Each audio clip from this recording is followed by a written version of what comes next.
Shabbat Shalom, L'chaim L'chaim. This week's Torah portion is Devarim for everyone. It is the last book of the 5 books of the Torah. And for me, what that connected to immediately was, I don't know why, but a 5-paragraph essay. And I realized that they're very connected. Just like a 5-paragraph essay, you have an introduction with the hook, something that grabs your attention, the body paragraphs, the 3, main paragraphs that will develop the story. And then you have the conclusion, which is the call to action, the final statements. And you see this immediately with the Torah. You have Bereshit, in the beginning, it's the introduction. It's mystical and interesting, and it just, catches your attention. Then you have Exodus, Shmot, which is obviously slavery in Egypt. This is conflict developing, and the characters developing. And we even have the giving of the Torah. It's very climactic and dramatic paragraph. Then you have Vayikra, Leviticus, which is a whole bunch of laws, and it's really the substance of the Torah. It's one of the main aspects that Hashem was trying to give over to us. Hashem is trying to give over to us. How important are these laws, to connect to Him and to build up this world. And then you have Bamidbar, Numbers, where Hashem is constantly counting the Jews. We have the issue with the spies, the issue with Korah, Chamei, Meriva. We have lots of different struggles that we go through, but all these struggles are very meaningful, and we see this over and over. And then we have this book, Devarim, which is really just like in Shakespeare. It's the main character's final words, and it's long, and it's, recounting everything we've been through.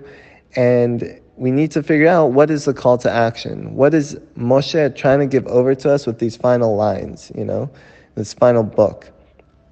And why is it called Devarim? And what this connected to for me was something that a friend of mine had sent to my brother, and my brother is speaking to me about it. And it's very timely because it's in line with the Arizal, and the Arizal's yahrzeit was just this past week.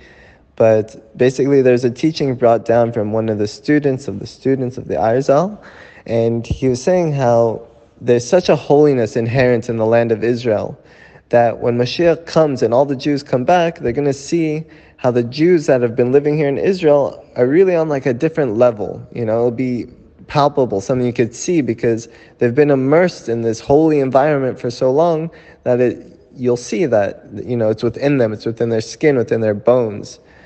And they're going to ask, why don't we have that? And Mashiach will have to answer, they've been living here in this holy place. They've made this leap to come and live in my holy land, in Hashem's holy land. And you guys have not merited to be there. And so me and my brother are talking about, how is it to make aliyah? And when you make aliyah, it's difficult. And many people do it without their family, and that's the biggest struggle. It's not that it's finances, that's keeping them there, that they can make a better parnas over there, because many people would come here and be willing to struggle, but it's not having family around you.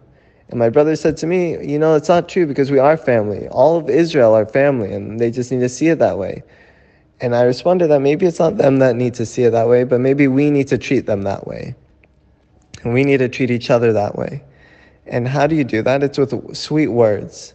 So we see this with Moshe. Moshe, when he's rebuking them, he uses short words. He doesn't say, like, and you were doing this and this and this and this and this. He says, don't you remember what happened in this place?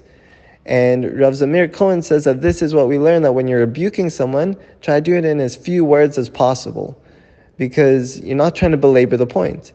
And so too here with us, when we're trying to develop relationships, when we're trying to encourage people, we can do it with sweet words.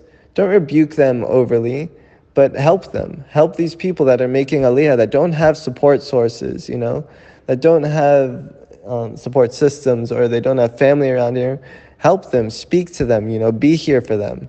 It's those people that you can really help. And by helping those people, by making Israel into a place that's more family-oriented, then people will want to come here, and they'll know, I'm not alone. I could go to Israel and people help me. They'll take care of me. So I think for me, this is one of the biggest lessons I learned this week. Besides, how to speak to people about rebuking, and about the development of the story.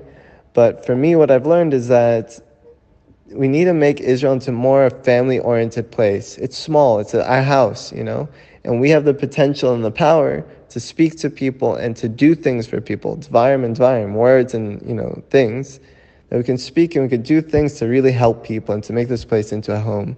So Zrat Hashem, we shall all merit to take this with us into the coming week, to make those who are brothers and our sisters really feel like brothers and sisters. Shabbat Shalom.